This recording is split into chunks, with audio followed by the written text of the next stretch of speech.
The foundations are being built. His servants have begun to restructure this world. They are bringing in a new age, a new system, a new order of the world. From 1945 and the end of the war through 1989 and the end of the Cold War, we had a worldview. Republican and Democratic presidents alike, from Harry Truman to George Bush, stood for freedom and stood for certain propositions that would make America strong and healthy and grow the middle class and shrink poverty and stand against communism. And after 1989, President Bush said, and it's a phrase that I often use myself, that we needed a new world order. Now we can see a new world coming into view. A world in which there is the very real prospect of a new world order. The new world had been called into existence to redress the balance of the old. In 1990, another old world ended, dominated by the Cold War, and people talked then, in 1990, of a new world order. What they actually meant then was a new political order. And what was not foreseen then, but is obvious now from everything that we see and do, what we experience in every day of our life, is the sheer scale and speed and scope of globalization. And it's only now that we can begin to understand that the world order that globalization brings and what it's going to look like, it's driven forward now not just by the balance of military strength, the Cold War times, or ordinary political power. It's being driven forward by a seismic shift in economic power that we see around. We have before us the opportunity to forge for ourselves and for future generations a new world order, a world where the rule of law, not the law of the jungle, governs the conduct of nations. When we are successful, and we will be, we have a real chance at this new world order, an order in which a credible United Nations can use its peacekeeping role to fulfill the promise and vision of the UN's founders. Nevertheless, the United States is in a key position to shape this so that the problem of the Bush presidency will be the emergence of a new international order. Within the next 4 years, we will see the emergence of a new international order. The beginning of a new international order and the hope that each of us has to build a new world order in which nations and peoples with different systems and different values can live together in peace, to build a new world order, to build a new world order, to build a new world order.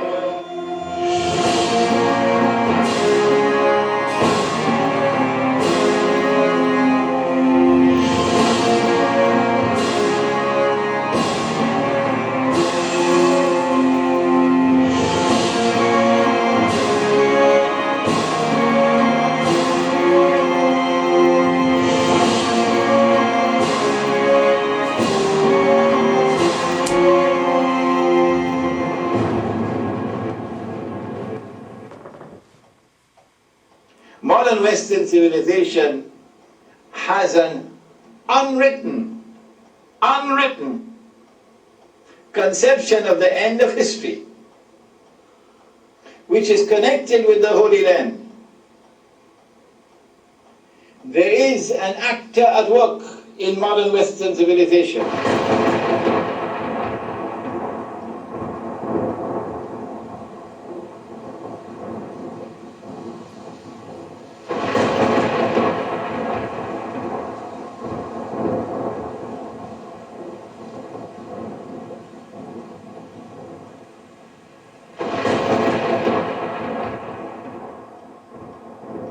And I stood upon the sand of the seas, and saw a beast rise up out of the seas, having 7 heads and 10 horns, and upon his horns 10 crowns, and upon his heads the name of blasphemy.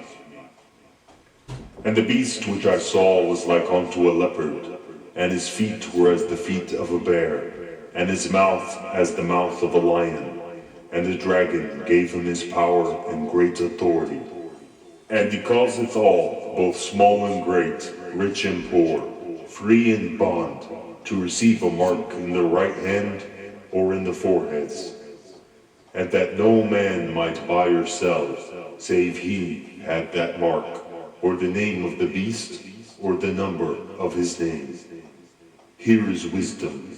Let him that hath understanding count the number of the beast, for it is the number of a man, and his number is 666.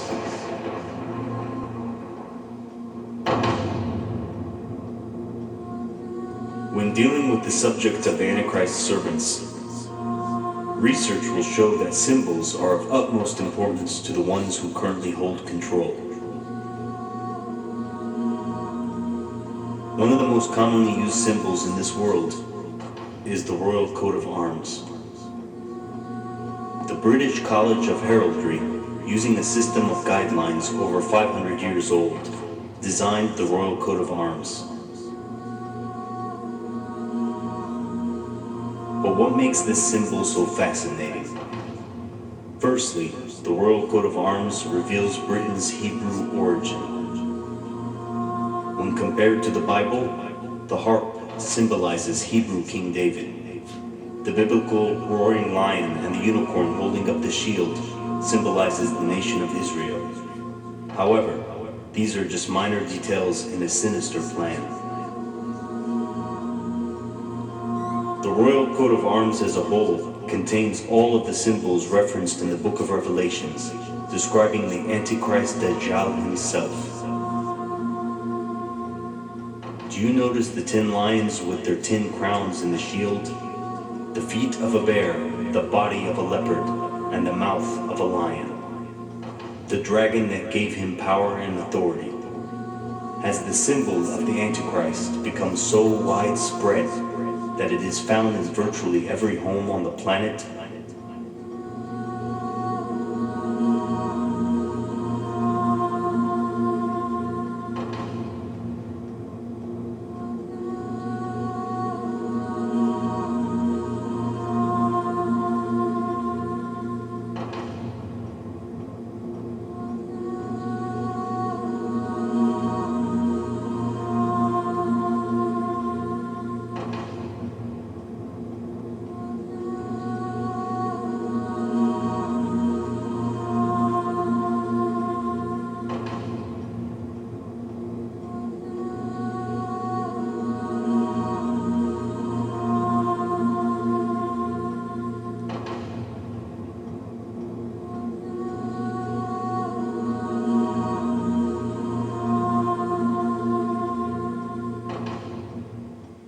Veni, vidi, vici.